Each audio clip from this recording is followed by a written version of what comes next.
Route 7 to Queen's Park. Door. Wait a few minutes. I should take my hands off.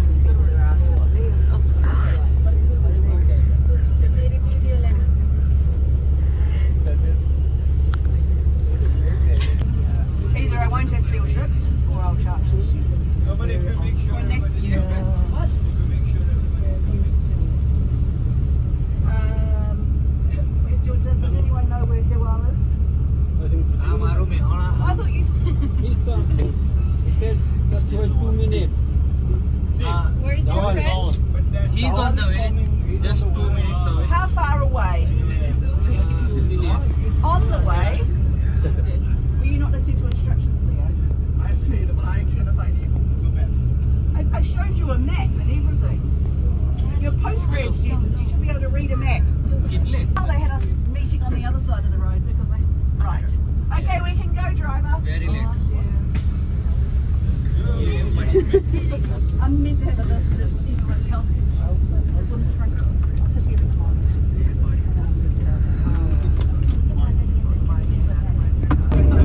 Yeah, because she'd be looking for certain things. Yeah.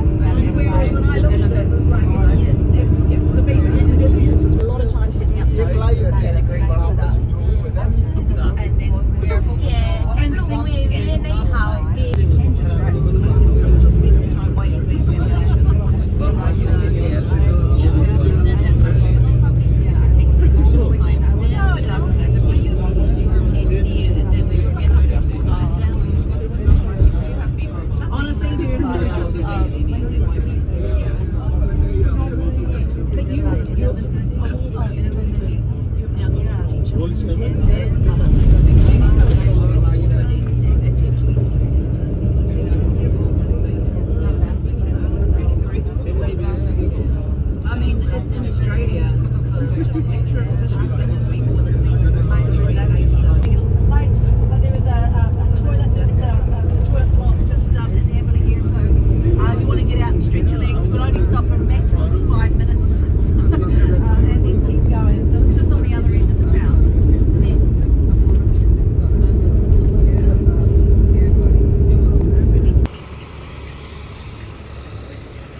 thank you.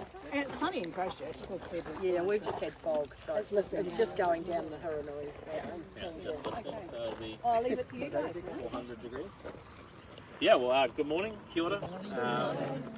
Welcome to our family farm. So, yeah, so raise your hands if you're tourism.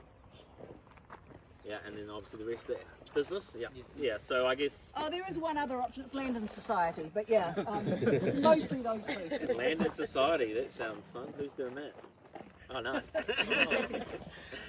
Okay, so we are on the land, and we're a part of the New Zealand Society. Yeah, so we've been on this farm on 5th generation since 1884, so a few years. Initially, this whole farm would have been all connected all the way down to Waipara, so where you guys would have turned off up here, and basically where you're going for your wine experience today. So, yeah, sort of 1850s to about the 1880s, that would have been one massive block. Fast forward, I guess it was in the 90s we started growing merino sheep, roughly. Yeah, 30 years ago. Yeah, roughly. so Yeah. initially it would have had merino sheep, and then over sort of the 20th century, I guess, it evolved into some more meat breeds, and then yeah, in the 90s we decided to go back to a fine wool sheep. So my mother, which is Maria right here, my dad also works on the farm still. He's 70, he's semi-retired, and my younger brother Mark, he's in the process of taking on the farm. So yeah, we're sort of in that successional phase. I do the tourism stuff and all the mundane jobs like digging out thistles and nacella. Unskilled labour basically, when required, and then also do like private tours on the property. So I'm more the tourism wing. Maria's more like the wool, so she's a qualified wool classer, and she'll take you in the wool shed later on, where you'll get to touch the wool fleeces. Yeah, so that's sort of a snapshot of our history. We've got about 3,500 merino sheep at the moment. So once we get to about 2,000 names, it's quite hard to come up with more names. So if you guys have any suggestions, let us know. Can you just quickly say how you came to decide to do tourism here? How did I decide to do tourism? So I used to be a tour guide doing multi-day trips around New Zealand. And then we had the Kaikoura earthquake. So that sent a detour via this road. And I noticed a bit of a trend, like people were sort of moving away from doing the bungee jumping, the skydiving, mainly because of cost, but they wanted a little bit more authentic experiences. So people were starting to book like a $600 per person wine tasting day in Queenstown, and I thought, you're mad. But I could go buy some wine for you and pour it and talk about the label. But yeah, people were sort of looking for more of a connection to, I guess, New Zealand. Especially like Franz Josef, Queenstown, it's very like transient travellers. So I always used to say to people, if you find find a New Zealander in Queenstown, I'll give you $100 cash. And to this day, no one ever did it. So yeah, just because those spaces are so many like foreigners working there, which is totally fine. But yeah, a lot of the travellers like, well, I've come all this way to New Zealand, it'd be nice to meet some New Zealanders. So that's sort of how I got started, and we'd arrive here at what, 7:30 in the morning, so it'd be cold, foggy, middle of winter, but everyone's like, I hate this. But out of the group of 20, you'd probably get 10 that were really sort of into it. So that's basically how we started. I remember standing just over here talking to my dad about doing farm tours, and he just said, who would want to come to this dry, barren? But yeah, since then we've had what, 300 independent travellers this summer. Yeah. Don't know if you've looked at our website, everything's pretty basic and agricultural. But interesting, I had a girl from America the other day who said, the reason I chose you guys because your website was so lackluster. It's not polished like the rest of the places. So, and you know, we're already getting forward bookings for next summer. A bit down to earth people. We're very approachable, and we don't want to be, we want to be very not commercial. We want to be natural, so that people can chat to you, and that's what we're finding. A lot of our people on Saturday we had a bus group. Last week, and she said she'd been to Australia for 2 weeks, to New Zealand for 2 weeks. She said this was the highlight of her trip because you could sit down, have a cup of tea and a chat. They want that. They want to meet real people, not artificial people that, worker runs the station and I'm overseas on holiday, they want to meet us that work on the land, and we're finding that a lot of people are saying that. They're more interested in meeting the people and interacting with you as such, and asking personal questions, you know. That's what they don't get a lot of. They like that. I always remember, because I met Scotty as part of a post-quake farming project, which was government funding after the earthquake, which was looking at, you know, what could farmers in this area, because this was the sort of the epicenter of the earthquake, were there ways of diversifying, whether that was forestry or different horticultural crops or tourism. And I remember Scotty saying that, you know, when he first started running tours, people's favourite experience was watching you coming down the hill on a quad bike with your dogs on the back, and the dogs jumping off and jumping in a water trough. And they were going as if it was some kind of performance. Yeah, but but that's it just wasn't. So they were just thirsty. Yeah, they needed a drink. Yeah. Yeah, I guess in a nutshell, it's giving people that don't have a farming connection anymore, like a snapshot of New Zealand farming life. And I guess it's circular as well. You know, we obviously produce pretty good wool. It's award winning, and then, you know, hopefully that you guys might consider buying wool in the sort of that circular economy, but also trying to. I was thinking as well, like, I think we have a wee cabin on the farm as well that's about to fire up again, but had a guy that came and stayed, and he said, "Oh, I've been staying all over New Zealand. This is better scenery than like Queenstown." So that's always like a nice, you know. And I've grown up here, and then, you know, you can see the Southern Alps once cloud clears behind us, and you just think, yeah, no, we do have pretty awesome scenery, and yeah, it's just sort of building on that and trying to get people up to, you know, this part of the world. A lot of people go on the money highway, which is basically Christchurch, Tekapo, and people are, oh, why don't you just buy a bit of land and put a sheep on the side of the road, and you could, and, you know, there's other farm tours popping up, and, you know, they don't really have to work too hard because they got money. But up this way, because we're north of Christchurch, it's not really, you know, you're making a conscious decision to come up to this part of New Zealand and travel. And a lot of people are looking for, you know, quieter spaces and stuff like that, which is good. So, and it's just offering stuff. People always like, oh, do you get concerned that someone's opening up a new cabin or whatever? No, it's getting people staying in the region and spreading the load across New Zealand. So, yeah. But no, it's been. This is on the road to Hanmer Springs, but Hanmer Springs is very much a domestic kind of destination. And so there is you know, you can go through to the west coast from here, but still this is not the main route to the west coast. It's Hanmer Springs. And it is funny, like a lot of the tourism people, oh, are you going to bring people to Hanmer? Like, international tourists don't really want to go to Hanmer Springs. They see the hot pools, they think, oh, it looks like it's kid friendly, which is what it's designed for. And I won't get into that because I've had my arguments with the hot pools for years about maybe creating a more of an adult thing. They're like, oh, no one wants that, but then you get something like Methven, you know, even down by New Brighton Beach, you know, something more curated, popular. So, anyway. Yeah, what else? During COVID, Hanmer Springs, I remember Graham Abbott saying that they were actually quite pleased that their marketing for international tourists hadn't really worked, because they did really well during COVID, because it was mostly a domestic market.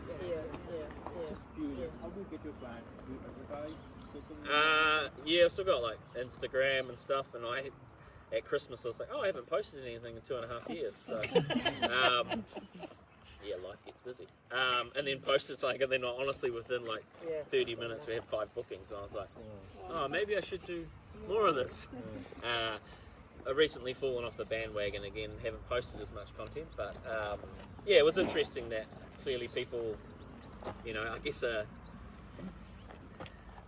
refrigerator Facebook page or Instagram that's been not doing anything on ice, sort of managed to get some interest, and then done a couple more posts since. But yeah, we're sort of, I guess this winter is going to be getting a little bit more sort of user friendly. At the moment people have to email me and say hey, or WhatsApp, and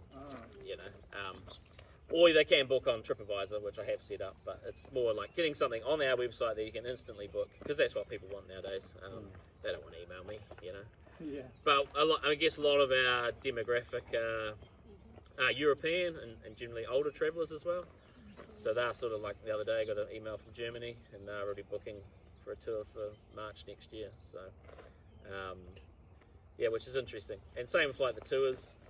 So I also do private tours, mainly like cruise ship day excursions, or people staying in hotels in Christchurch, and just take them wherever, whether it's farm tour, like tomorrow I've got a group coming here, and then on Wednesday I've just got round Christchurch tour, but then also take people to Arthur's Pass, Mount Sunday for Lord of the Rings, Kaikoura, where else?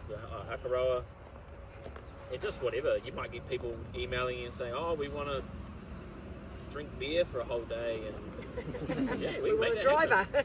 Yeah, we just want a driver. Or people are like, oh, just take me where's good. And there was one guy from Hong Kong, and he's like, oh, just take me to the mountains. So he took him to the mountains. He's like, oh, this is all good and stuff, but it's a bit busy. And Porter's Pass was just opening up. It was the middle of summer, and they opened up the cafe, and we just literally sat in the cafe there and drank tea for 3 hours. I was like, oh, do you want to go see anything? I said, no. This is what I imagine New Zealand to be like. And we just talked about life, and yeah, so there's definitely, there's the bulk traveller, which we do cater for with certain groups that come through, but also trying to get that sort of independent traveller that wants something a bit different, and just keeping our eyes open. And I guess that's the tourism 101, is just listen to the pulse of what people want, and same with business, like, yes, you can promote certain things, but I guess one of the easiest ways to go on social media and launch a product and just try things. And you'll fail. There's plenty of projects here that have failed, but you just move on and try something else. And people will almost tell you the answers of what they want, so, which is quite cool. I think the biggest thing that, again, places like this too is about not trying to be, finding the market that wants what you have, rather than trying to change to fit some other market. I think that's, we haven't changed anything. I mean, we have to just work around a wee bit to do what we do, but it tends to work in okay. And that seems to work really well. I mean, one of the reasons why we also did this is a very drought-prone property. So normally our farmers like this, not like what you're seeing at the moment. It's actually starting to dry out at the moment. But we've never actually had grass like this for, my husband has never ever seen that. And he's been farming this farm since he was 14 because his dad died. So he had no choice. He had to take the farm on as a 14-year-old. So that's a big thing for a young fella. And so, I mean, it's sort of, you give him a bit of credit really, that the fact that he would say to you, I'm either stupid or I love what I do and I didn't want to get rid of it, I wanted to carry on. So it has its challenges. We've had some severe droughts, and one of them like 2 years ago for a whole year cost us hundreds of thousands of dollars. Because you have to, you eat your feed that you have here, so you've got to buy feed in. So naturally when you're going to buy feed in, they put the price up. So you don't just pay what you normally would, you have to pay that in half. So it was like 170,000 or something cost us to feed the sheep for a year. So it's a lot of money.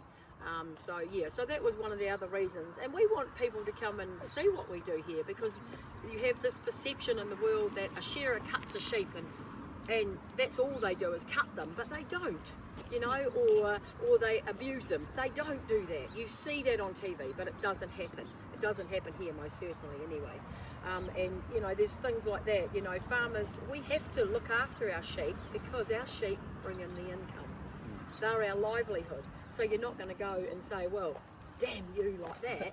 You're going to say, well, actually, you're naughty, but I'll deal with it in your own way. But those, and that's what I tell a lot of the people that come here, that shearing time, if it's horrible, they go in the shed after they've been shorn if it's a bit cold, because we shear in the winter time.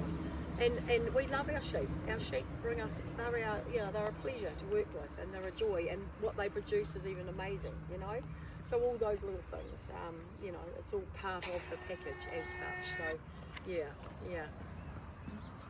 Yeah, I remember doing a tour a couple of years ago, and there was a family here, and the kids hadn't touched grass before. It's just like, wow. So they took off their shoes. Like, oh wow, it's so soft. And I was like, have you never touched ground? Like, no, we live in an apartment. So. Yeah. And it's just stuff like that you take Yeah. for granted. Yeah. And I guess that's sharing that with the world. Yeah. But yeah, we've got a few things in the pipeline. Just about to relaunch our cabin. And I talked about failures before. Like we had a cabin at the top of the farm, which was great, but it also meant for safety reasons we had to take people up there. So we decided let's rebuild it a location that people can drive in, self-check in, self-check out. So that's been a bit of a financial learning for myself. Is the other cabin still up there, or did you? No, we had to deconstruct. Reuse it all. So it's on, Yeah. and it's on a trailer now, so if it does fail again, or we don't like the location, we can easily just move it. So that's the idea behind that. I mean, that was primo up there, absolutely. I know, yeah, we went up there last time we were here. Yeah. I've got Yeah. photos of my students up Oh, Oh, okay. yeah. So it's just things like that. Do you guys also get some counseling from somewhere? Like, do you have an advisor, counselor for your farm? No, No, it's not sort of really. figure it out ourselves. I guess we've sort of tourism-wise. I mean, well, farming-wise, there's always the seed reps that tell you what to plant and then the fertilizer. We do Your have numbers guys are like great, that, but yes, just put yes. a little bit more on them. Like, Yeah, we do have guys that come in and we go through an agri seed man that comes. He's a genomist. Is it how you say the word? Whatever.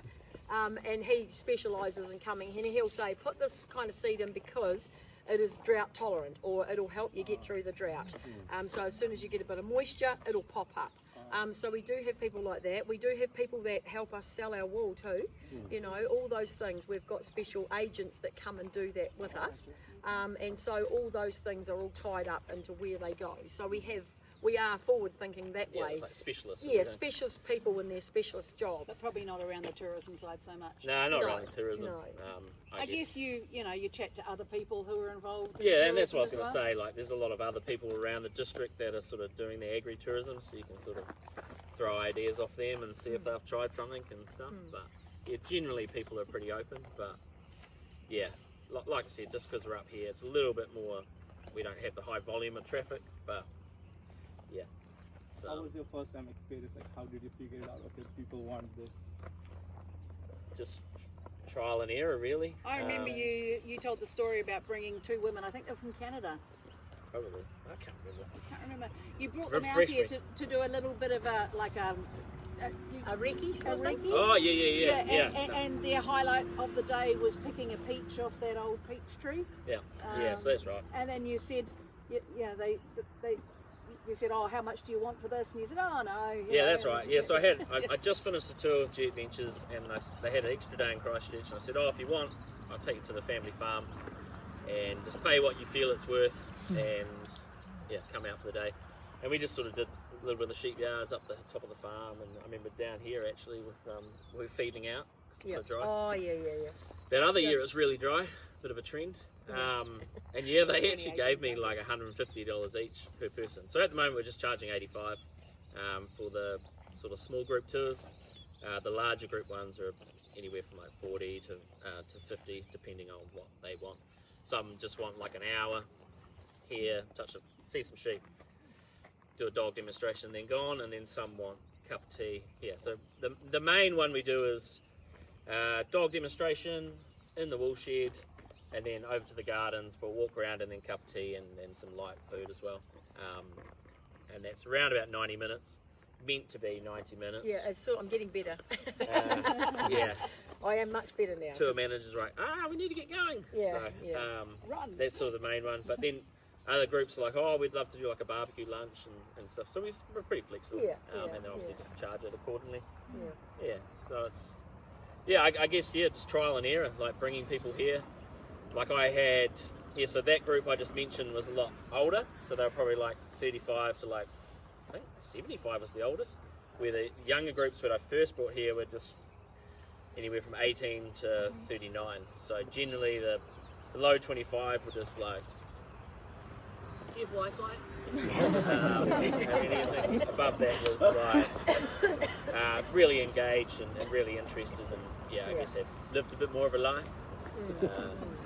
But even saying that, like, it was amazing if you had most of them under 30 in the bus. They wouldn't talk to each other for like the whole 24 days. You're just driving, you're like, oh yeah, that's a mountain over there, and they'd all have the earpods in and just looking, like, oh, why am I even doing Which this? is crazy And stupid, then, really, to be honest. And then you get slightly older demographic, and just like asking you questions the whole time, and sponges. and that's the Soak other it thing. up. People ask you questions all the time, and that's sort of like, oh, you're interested in that. So you sort of incorporate that into the next learnings, and that's like my joke about the sheep names. People are like, oh, so someone asked me, like, how many names do you have? And I was like, what? So now I have to. Do you want to show them the Yeah, sheep? I can. Yeah, I can put some up the race with May and Well, stuff. I don't have to. You can just go up to the fence, have a look. Oh, but would you like to actually touch one? Yes. Yeah, I thought they would. You see, they like to do that. I can get some. What about the You know, I've got the what's that like? what about the dog? Oh, a collie, sheepdogs. They're both sheepdogs. Yep. I'll let them out. So this is May, and May's a New Zealand hunter way, so they're specially bred in New Zealand. She's a little nervous. She'll come round. She's just a wee bit. She's a wee bit nervous, but she likes her stomach rubbed. And that's Ziggy, and she's a heading dog, so she's designed to go out, round the sheep up and bring them to you. She's designed to bark away from you, sort of thing. So yeah, so they're heading dogs and a hunter way. So a hunter way is a New Zealand breed. It's a Labrador Ridgeback and Collie Cross. It's a real mixture. Yeah, and she's designed, you know, she's just a heading dog. Oh, Ziggy. Yeah. Oh, yeah, she likes cuddles too. Yeah. They're used to the tourism thing. You see, they love tourism. She's so cute. Yeah. I'll get May and we'll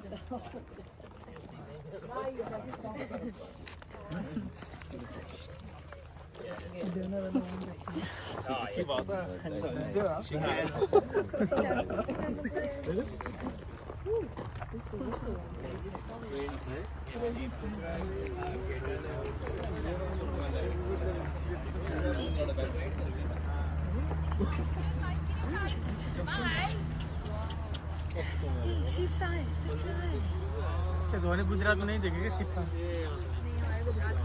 क्यों नहीं होता गर्मी जगह में क्या हुआ क्या outside, Zig. Wanna go, Zig? Outside.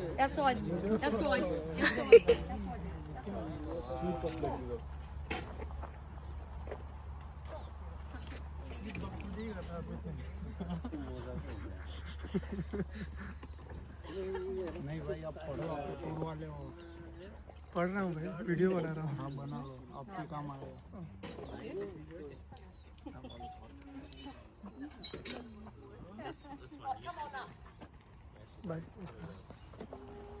Can you move, guys? Yeah. Yeah, just stand up. They are very lazy. So where I'm going video area, no? At the moment, we've got these sheep in and they're getting dags. So what's happening is that they're getting these taking the dags off because the ram's going out. So the males are going out with the females, mating time.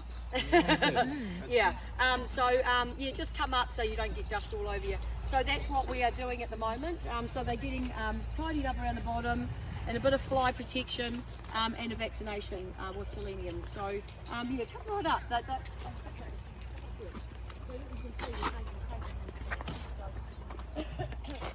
These are mixed age areas, these are all ages. Yeah, you probably never touched the sheep. Have you ever touched the sheep? Ever. Never. So this is your opportunity. Yeah, it's a bit... Oh, yeah. They're so skinny. You know, it's very fine. But yeah, that's what I like. So these are all mixed age, so they're like between 2-year-olds and 6-year-olds. Okay? And so I'll just show you a wee thing. Did you know that sheep only have teeth? She's going to be not very nice. Come on, don't be naughty. Naughty. Good. So strong. Oh, they're very मुंह दिखाई नहीं करनी है उसकी Oi, stand still. Sheep only have teeth. Oi, down teeth on the bottom. yeah, You knew that? Yeah. Yeah. Yeah. No teeth on the top, but only have teeth. So she's 2, 4. She's 6 years old. So yeah. But they have molars at the back. They still have molars, but they only have those bottom teeth there. Yeah. So they actually hello. Sorry, lovey. Yeah. So and they have very soft faces and like very soft. That's part of the skin of the sheep, to have a very pink skin, because they have very pink skins, but very, very soft face and very soft ears. Yeah. which breed is this Merino. Yeah. so yeah transfer the breed name so no one asks Merino So these got about roughly 6 months. So what are we? July, August, September, October, November, December, January, February, March. Probably about 8 months wool growth. So that's 8 months. So they'll be shorn in July. Yeah. This year. So a few months they'll be shorn. So they'll be pregnant, hopefully. And we'll get wool off them, and they'll have a baby in September. Yeah. So we put them out in April, the beginning of April, to lamb in September. Okay. Yeah. And they get in between that. They get shorn in between, and scanned. They have an ultra scan. We ultra scan their stomachs, like you do with you having a baby or something like that. And it's exactly the same, and that tells you how many babies they've got in their stomachs. Yeah. So you know. does they carry baby Yeah, they have 1, 2, sometimes 3, but not a lot. Or none. 0. 0 is very naughty. No money and 0. Yeah. So So they're So they, I mean, like and they've got, you'll see they've all got different tags, like in their ears. That's their age group. That's how old they are. So like she was 2 teeth last year. 2 teeth. She is a 6 tooth, as you would have seen. 6 teeth. Yeah. So they've all got. So she's a younger sheep. So again. Her age is, she was born in 2021. Okay? Yeah. So she was 2025. Yeah.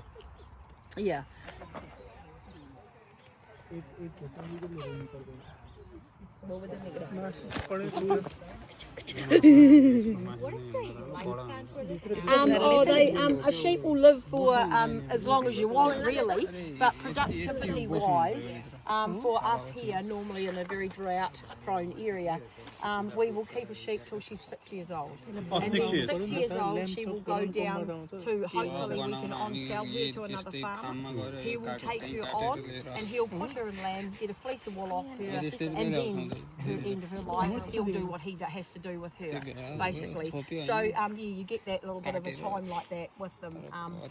And so that's part of the cycle of life. So they're always breeding, because as soon as they get after 6, their wool drops down. They don't have so much wool on them, and so you want them to be productive. You want them to produce a lamb or 2, and you want them to produce wool as well. And so those are all the things that are quite important. Okay. So those are just So that's our sheep. We've got. Do you want to click the I think there's 400 here today. once in a year. They only have a lamb once a year, and they only get shorn once a year. Yeah.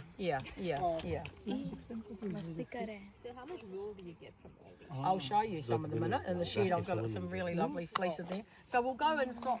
Are we going inside? Scott, are we going inside now? I'll just let them out. Marathi बोलो शांतता ठेवा એટલે समझते એવું है भाई मराठी में बोलो शांतता ठेवा इसलिए वो समझ जाएंगे अच्छा तुझे क्या बोलतो भाई हाँ तुझे क्या बोलतो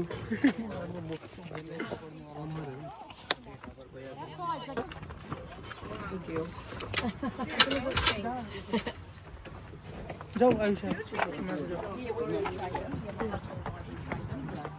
Oh, sorry.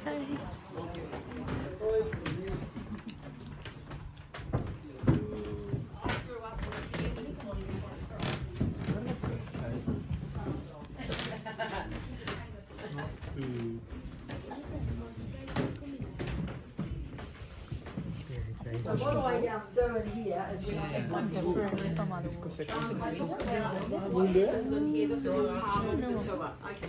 So that's one sheep. Wow. One sheep, okay? And so that's what they produce at the end of July. End of June, early July, that's when we shear them, okay? So that at the moment, they have that much. So that's how much they'll grow from now on, okay? Yeah. So our wool, what happens is that we have guys, young fellas that come here that were shearing, okay? So their grandfather shore here, their father shore here, and now the kids do. So it's a generational thing. Our kids all went to school together. So it's really quite fun to be working in here. So in this shed, working on a day of shearing, is myself on the table. This is a wool table, okay? That's for sorting the wool out on. Then we have on that table. Yeah. So that's what they do. They manufacture garments, and please pick it up and feel it because it is beautiful. You won't believe that it's 100% pure merino wool. So if you guys are looking at buying anything, I know you're probably on a student budget, but if you're looking at buying any merino wool or garments to wear against your skin, this is designed to wear against your skin. You might pay an extra $60 to buy it, but you buy 100% pure superfine merino wool. Make sure you buy that 100%. So like when you're buying a garment, and I do push this because you're guaranteed you're going to get this sort of garment, you look for the wool label and you look for the label in there, extra fine. And then you know that you're paying for quality, okay? Because that's all we produce is quality wool, not rubbish. What about the shoes? The shoes are all birds. All birds, yeah. Yep, all birds, and they're made. Believe it or not, the wool gets exported to America, and a company called Smart Wool make them, I think. And the whole thing is merino wool, including that. Oh, Yeah, apparently. That's what I've been told. Yeah. Very comfortable, really cozy wee shoes. Really, really nice because they mould. Because it's wool, it breathes, so it moulds to your feet, so that everything is very, very comfortable. Yeah. So. Yeah, it's very. It's like it is. It's yeah. Well, that's right. Yeah. So So those garments there are 10 years old, and I wash them in the washing machine, just like everything else you wash. I don't do a wool wash. I don't do anything separate. Everything gets washed in the same thing. Okay, so you wouldn't put them in a hot wash because naturally that might shrink them up a bit. But like I said, they're 10 years old, and and so our goal is to grow wool that is really, really super soft that you can wear against your skin. Even if you're allergic to it, you'll probably find you can wear it because it's designed to wear against your skin. So all of that wool, and some of our wool, like this wool here, that's on here, this one here, this turns, just to show you, this wool here, it goes to Italy, and so a company in Italy buy that, and that gets made into Italian suits, super fine Italian suits. So if you ever go into like Valentine's or something like that, if you look and see, it might say super fine merino. So that is the wool they use to make that. So we've got France, Germany, Italy, and Australia actually buy our wool as well to make garments. All the manufacturing of our wool in New Zealand is done overseas because we don't have any plants in New Zealand to do it, and the work people to do it. Okay, wool down. Compacts it down, it does about 180 kgs roughly, so it presses it down like that. So my son Mark, he'll do that when we're shearing, because as you can imagine, you've got one fleece every 2 minutes, you've got wool everywhere. So these bins are all full of different wools, so he will be pressing the whole time and taking bales out and putting them aside.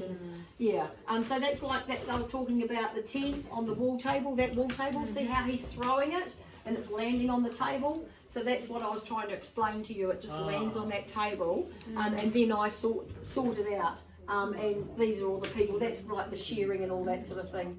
And yeah, my husband Terry putting it into the press. to go in there to be pressed up. So they by the time they go out to lamb, their wool's about that long, okay? And so then if they feel a little cold, they'll take their lambs into shelter. So because they're cold, they'll take the lambs. So they lamb and then take them into shelter, which is a dual thing. You're teaching the sheep to keep the baby alive as such. But when you say it's like that, and because up here we're very hill country, so they've got plenty of shelter, lots of bushes, and they get underneath those bushes. So there's quite a lot of protection here, really. And we try to put them in the safe places too, not in the open, exposed places where you do see people lambing in paddocks open, no protection. Here we do have protection, and we try to house them in that accordingly to that. Yeah. What do you feed them? What do they get fed? Yeah. Like winter time. Well, now at the moment, grass. Lots of clover, lots of really long grass at the moment. In the winter time, they'll get silage, which is you'll see it all around. We put it in the big pit like that with tyres on. Okay. So they'll get silage every day and a hay mixed with it, for fibre for their diet, because they need fibre in there as well. They'll get a mixture of that, and they'll get this grass, what we put oats and grass, and that grows to about that high, and so they get that every day. They'll get a strip of that every day. And only the twins do, because the twins are feeding 2 lambs. The singles get fed silage, but they get grass on the hill. Because we try and bring all our stock down so that the hill country can have a rest, you see, so that they can then go and eat. So when they go out lambing, there's plenty of tucker on there. So okay, you must be ready to move on, I would say. How we go on. Okay. Oh no. Oh, okay. Very well. You don't have to do a donkey,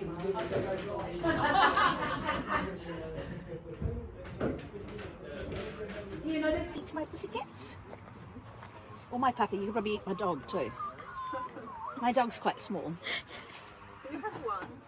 A dog? One dog. One dog, 2 cats and a rabbit. Cats. Oh, a dog, cats and rabbit. Do they get along with each other?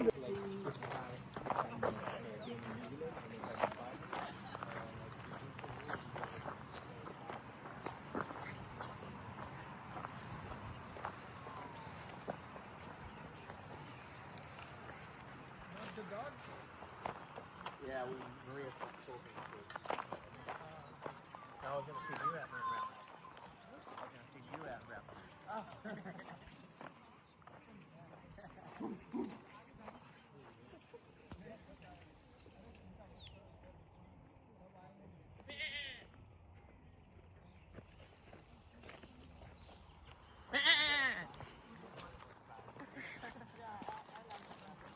She's actually a really nice little dog. She's very like her mother.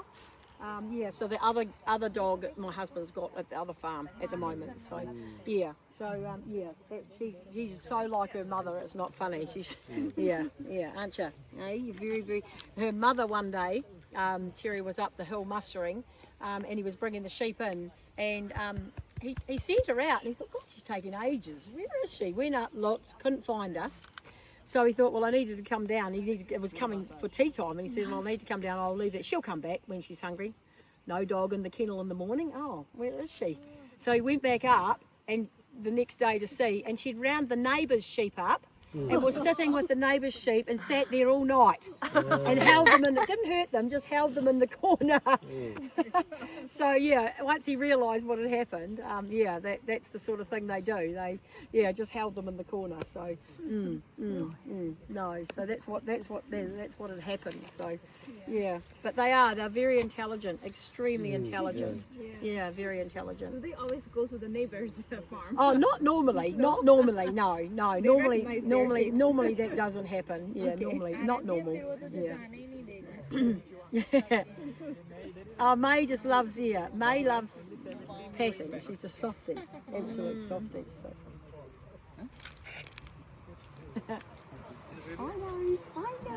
Yeah, I know.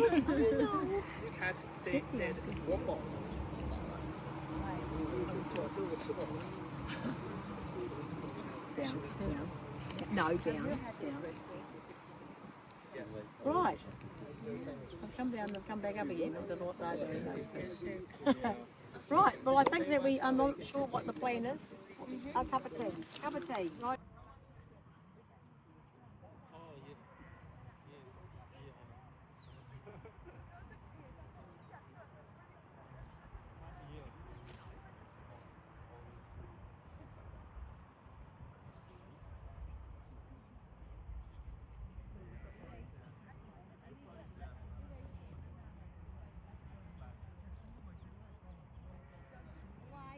Away! No! Away! Steady! Steady! Steady, Zig! Steady, Zig! Steady, Zig! Sit! Sit! Sit! Sit! Sit! So that's her job, is to bring them to me. Sit there, so that's her job to go out. It's quite amazing. They're quite amazing. Collies are known for this, right? Yeah, they are. Yeah, hitting dogs. They're a bit flighty because there's a lot of people, and they're not too sure about it all. Sit, Zig. Sit, Zig. Hey. She has really good hearing. What's that? She has really good Yeah, hearing. she does. Yeah. Sit, Zig. Sit. I don't want to put too much pressure because they'll go out over the fence. They're just a bit spooky, these fellas. Well, go, Zig. Well, go, Zig. So her goal is to actually go, get in, Zig. She'll want to go out again and do them, but is to go and get them like she brought them to me round like that. So, and that's what she's supposed to do. So, yeah.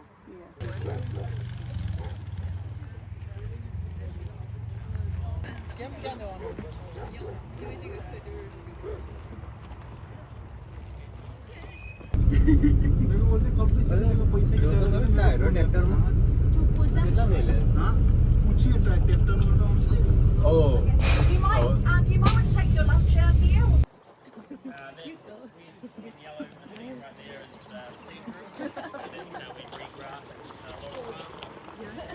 probably find most of New Zealand has been regrassed with the renovator drill like that. So, yeah. Then we've got a mower. We've got lots of implements that go behind the tractor. And it's called dual wheels, and you can take them off. Yeah, the motorbike's got a few issues at the moment.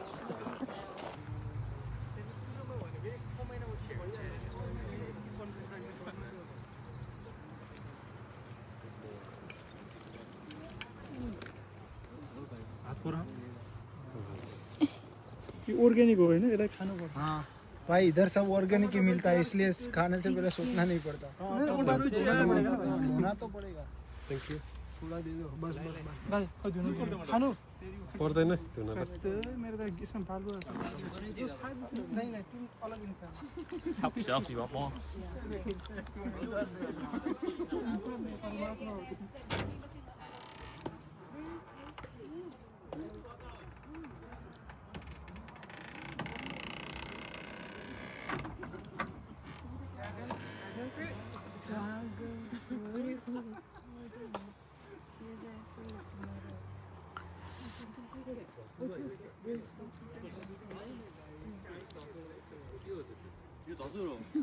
That's why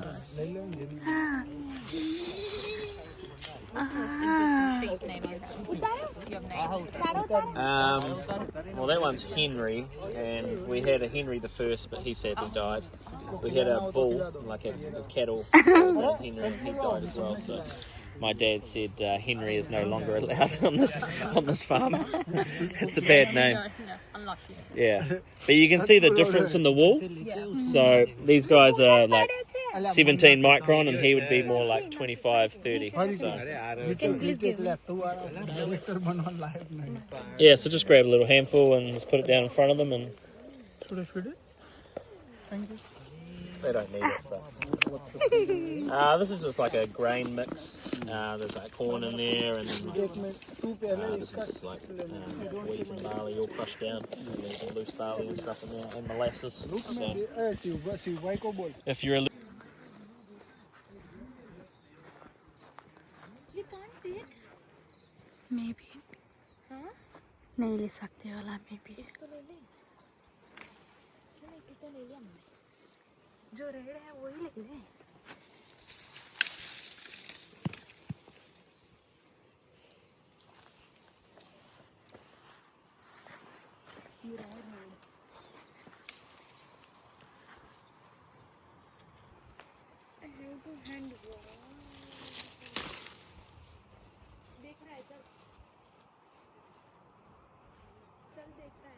कौन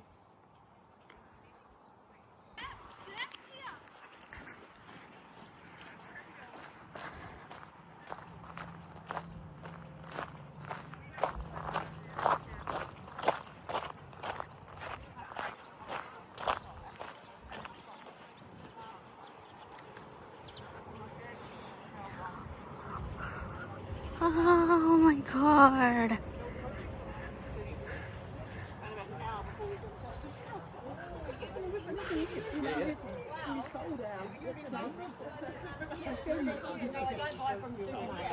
I did this last night. Yes, I bottled a drop peaches. So I just bottled them, put them in a jar. So they'll be all right all winter. Such amazing. Just honey, because we have ये क्या bees. है रोज क्या My कर रहा son does bees. Yeah.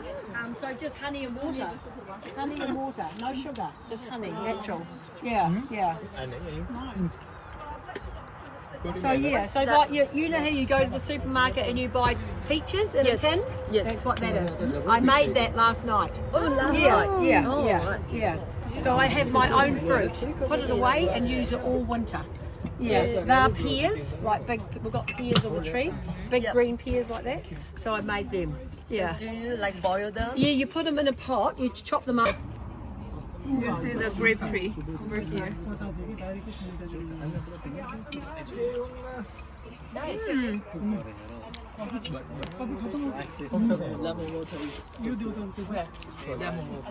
No. बाबा कितना जोर से चिल्ला रही है मैं बोल रहा मैं फंस गया मजा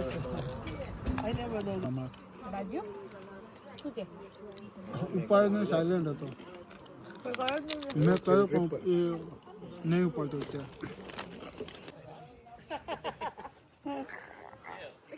I'm coming last.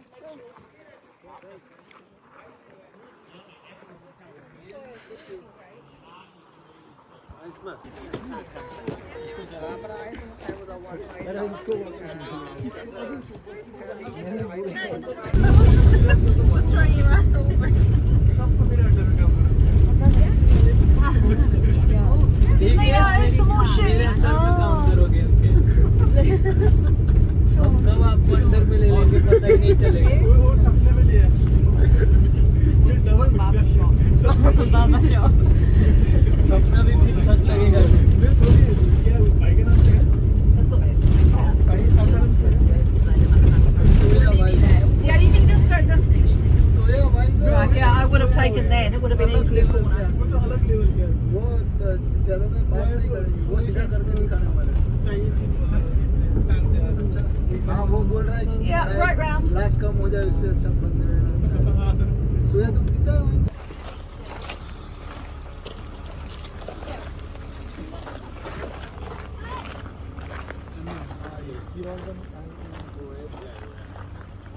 कोई कुछ नहीं बोलेगा व्लॉग शुरू हो चुका है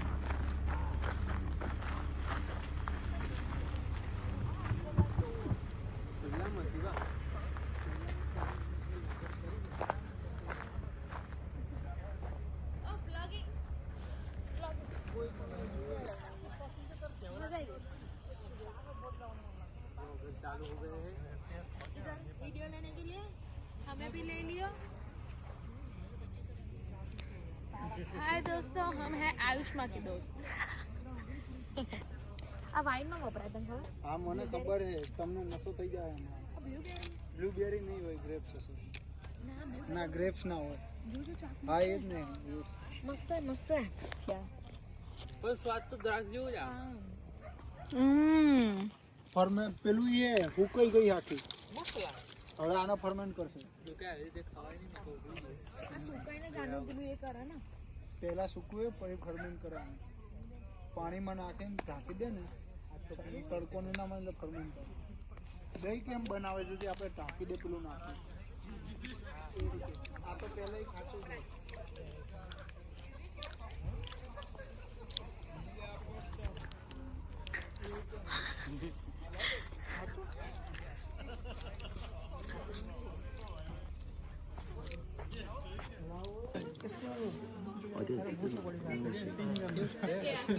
Yeah, that's it. There she is. There she is. How you doing? Good to see you again. And you? Very good. So, I've decided I should be a tour guide, but we're hitting all our destinations on time. are you? Oh God, yeah. That never happens. I know. So you can't be a tour guide, because that never happens.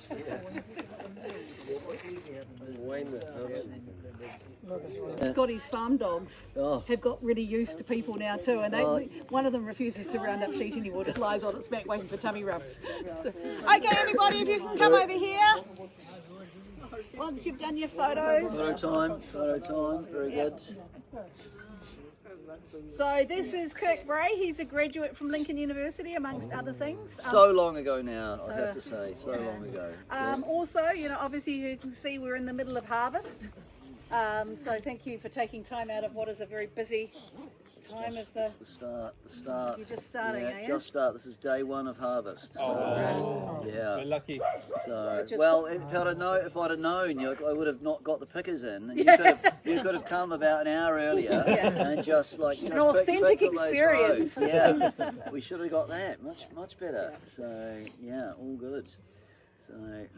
Oh, great. So, yeah, welcome everybody. George's Road. So that's Alison, my wife, over there. So we started George's Road about 20 years ago. So, yeah, as I said, so back in the 90s, I'm from Christchurch, but I was we lived in Hong Kong for a wee while. And so when we decided to come home from Hong Kong, I thought there might be something more to life than looking at computer screens and that sort of stuff. Then I was reading online that you could go to Lincoln and learn about wine, and you could do I was there 20 years the postgrad course. I thought it's only a year, you know, that'd be great. I could take a year off, it'll be all good. But of course, at the end of that year, you know, on paper, I was a mature student, so on paper I looked like a genius, but actually didn't have any sort of practical experience. So I came up here, I did a harvest up at what is now Greystone, I guess, and then I went to California for 6 months, and then I went to Germany after that, and then the Germans needed somebody full time, so I ended up staying there for another 3 years, and then at the end of that we thought, let's come back here. And this was part of a big sheep farm here at the time, and the people who owned Hurunui Hills were buying it and cutting it up, and we sort of knew them, so I just asked the guy whether I could have a small piece of the pie. So he said, just choose a spot anywhere you like. So I just thought, well, this will be pretty good. So it's just 8 hectares here, 20 acres, and we just started with the vineyard first. So we came back to New Zealand in 2003. We bought this land here, but I was making wine in another winery on the other side of, or somewhere near Lincoln, as it turned out. But and then after a while, I thought I have to be up here. So then we put the building on for the winery. And then we also decided we've got, you can just see the roof of it, but we've got a little accommodation thing down the hillside there. The wine pod we call it, so it just sleeps 2 people, but it's got a hot tub and that sort of stuff, and that's pretty popular through the summer. So yeah, that's been great. So we've got that. We've got the dog, of course. The key part of the customer liaison officer. She's on all the merchandise. Yeah. We've got posters. We've got, you know, just everything's got dogs on it. So lots of that sort of stuff. We're just trying to work out how best to get people up to this area, because sometimes, you know, lots of people from Christchurch think, you know, 45 minutes to an hour in the car is just too long. So then we think, oh my God, it's not too long. So, you know, a couple of years ago I was in Adelaide, and you know, that's an hour and a half to the wineries there, but there's 240 something of them, and they're all quite busy. So yeah, so that's one of our challenges here, is how to get people out of Christchurch. We get a lot of tourists during the summer, and we have people come to Littleton on the cruise ships. They come on bus tours out here, and there are about 3 or 4 other companies, or maybe more, who bring people in minibuses and all that sort of stuff. So that's quite busy during the summer. But in amongst it, we have trying to make wine as well, and work out how many people we need here and all this sort of thing. So it's just me for the main part doing the vineyard coordinating and the winemaking.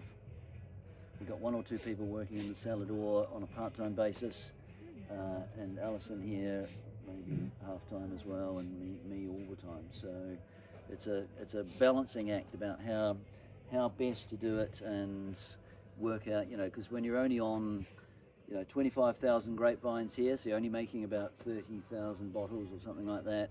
So it's not a lot of wine, but you need to work out how best to make it work, because it's great selling wine through the Salador, because it's either full retail price or more if you're just doing 50ml tastings. But if I'm selling wine to an agent, so I still have an agent working in Wellington, Auckland and Christchurch, but they're on trade, so that's trade price, less commission, so it works out to be way less. So when I go to a restaurant and I see one of my wines for $80 or $100, then I think to myself, well, I've sold it probably to the agent or whoever for probably 20.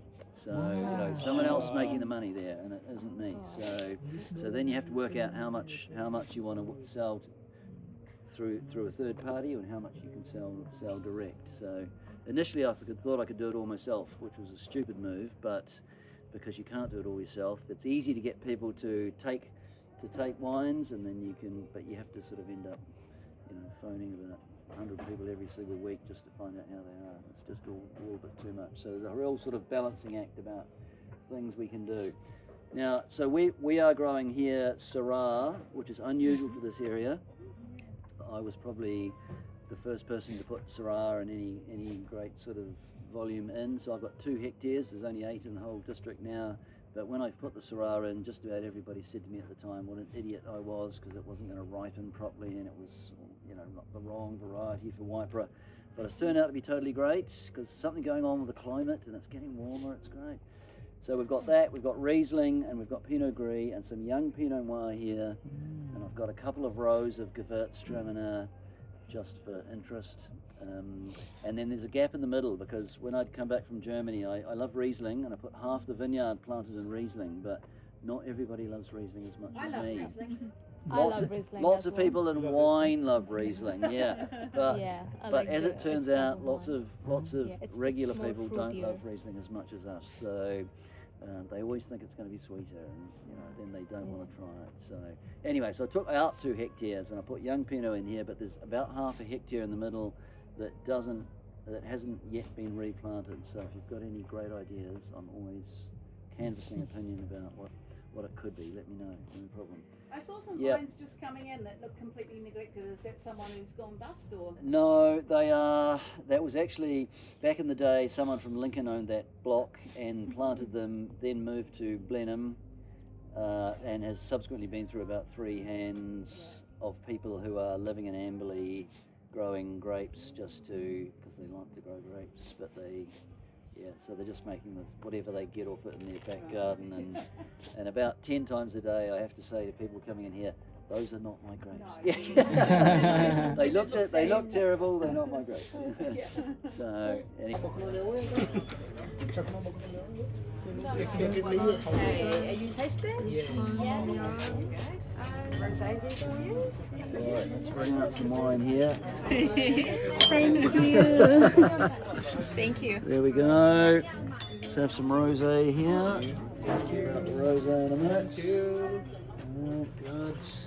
Before we had the tasting room open, I had the winery was in the far end, and it was also in this room here as well, barrels and everything else. But when we decided to open the cellar door, I had to move all my wine stuff down the far end, so it's a little bit squashed in there now.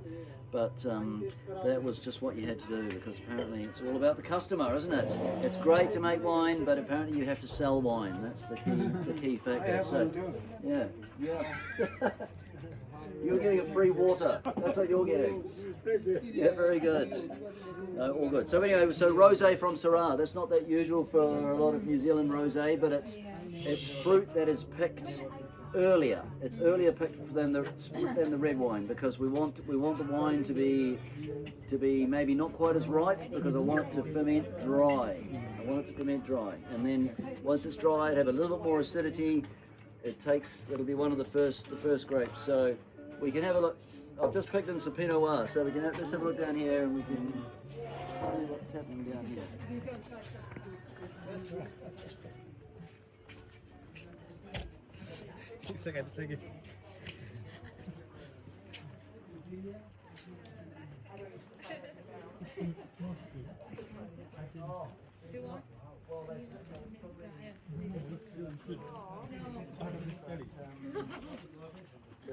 This is Pinot Noir. Can I taste one? These there. Yeah, so pretty good, but this is Pinot Noir. So this was just picked this morning. So I'm going to have to work out exactly what I do with it, basically. But Has that got botrytis or what's no, it's just shrivel. It's just a bit of shrivel. Yeah. So there's not a lot of. It didn't. It kind of cooked. We've had some hot weather, and it kind of my apples all cooked on the tree. Well, earlier in the year, like 3 days ago, I was in Japan. So I was having a holiday because I thought to myself, I'm not picking anything until the end of March. And then as soon as I'd bought my tickets for Japan, all these people were saying, "God, it's going to be an early harvest, isn't it?" So I had I guess we've had three or four sunny weeks after a really cold, grey, it's been a poor wet. growing season generally. Like normally the hills here would be very brown, and the lawn might have browned off at this stage. But we've had a lot of green growth, and in between the rows, you put on the nets, and then all of a sudden you've got a lot of growth in the mid row there, which is not good for the sort of humidity in the vine. But at the moment it's all great. There's not a lot of botrytis at all, so everything looking pretty reasonable. So it's only a very small amount of Pinot Noir. There's another bin or so in the winery, but this will just be like a couple of barrels worth probably. So will you leave in the raisin-like ones, or will you? Yes, I will, because what I don't have here is a sorting table. So I either have to select on the vine or just go with the flow here. So what I'm going to do probably here is to have a slightly shorter post-ferment maceration time. And the raisins around, and this goes in the other direction, and then all the little grapes will fall through the holes down to the auger, and the stems will go out the other ends, and then I'll have a hose on the end of that, and it will go into that plastic tub there. So all the red wines ferment in the tubs first. They'll be in there for just tasting. It's tasting really. So I'll put it in there, and then I'll measure the juice for a start off. What's the acidity? What's the sugar level? That sort of carry on, and then from the whatever that works out to be, 300 litres, something like that. 200 and something litres. So so there'll be a couple of barrels there and a couple of barrels out there. So 4 or 5 barrels. I'll just have for later on. When I pick in the Syrah, I've got a whole lot more of these, so at some point the whole winery will be full of fermenting wine. You have to be very careful because the byproduct is CO2, of course, and when you get here in the morning with a whole lot of fermenting wines, the whole building will probably be full of CO2, so it's a little bit dangerous. You could die, in fact. Well, there was quite a well-known winemaker in Central Otago who died 20 years ago, 20 years ago, because he was cleaning out a tank. Was overcome quite easily. So usually when I get here in the morning, I just have to open a door. CO2 is heavier than air, of course, so it'll just drain out. And then if I'm totally worried about it, I'll just send in the dog and see if it's okay. Oh, it's just kind of almost sour. It dries up, and then it doesn't taste so gluggy. That's my motto. Balance is everything. It goes good. Yeah, well. Yeah, so the juice goes in there. Yeast just start to eat the sugar, and then once they've finished, they die. They fall to the bottom of the tank. That's the lees, obviously. So every couple of weeks, in my case, maybe more, we stir those. Put a stick in there and stir the lees around. So that helps to create more of the texture and mouthfeel of the wine. So by stirring up the dead yeast. That's a process called autolysis, and that sort of works pretty well for that. The same sort of deal with Chardonnay, but Chardonnay. So, but anyway, so that's what's happening there. So yeah, so then that will, and then so they'll stay in a barrel. Usually it's for 7 or 8 months, and then at some point I'll let that sit there, take out the portion, filter it, stick it in a bottle, and away we go. But so that's a way for me of having a drier wine. That's got the same amount of sugar as the Riesling you just tried, which is about 9 or 10 grams. So on the cusp of dry and not dry.